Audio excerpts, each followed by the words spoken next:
Okay, I had holoprosencephaly, and this is a birth defect that causes the cerebral hemispheres not to split, like the proencephalon doesn't split, or the lateral ventricles.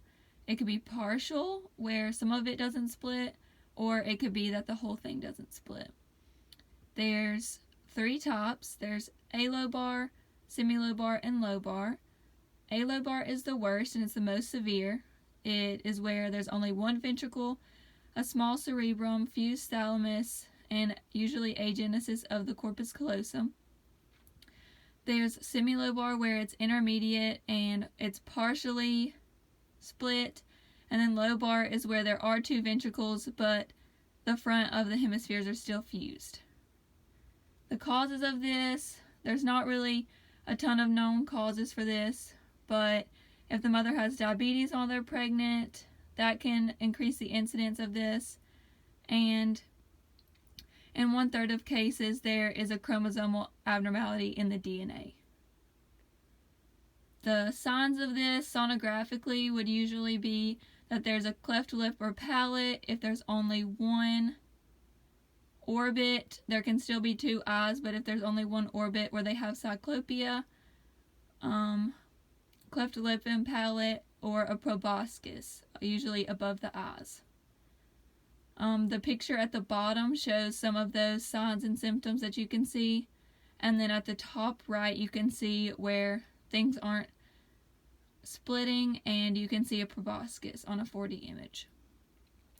Also, the images in the middle, that's also where there's alobar, where nothing split, and then there's lobar, which is the least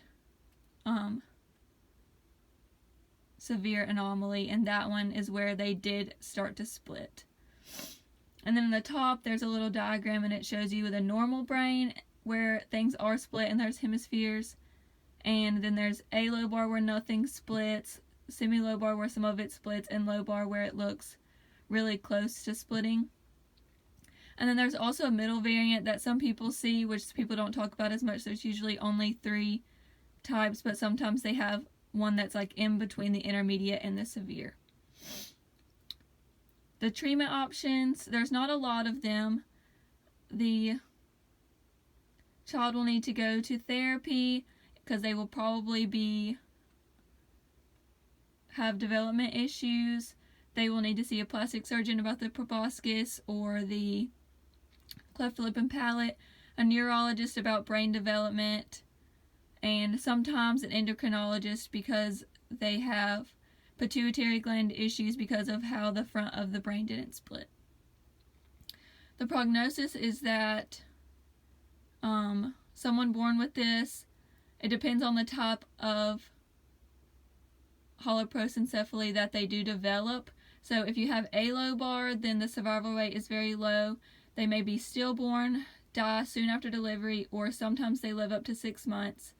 And with the other 2, they have about a 50% chance of living to be 12 months old. This is also caused by some mutations, but usually the causes are unknown.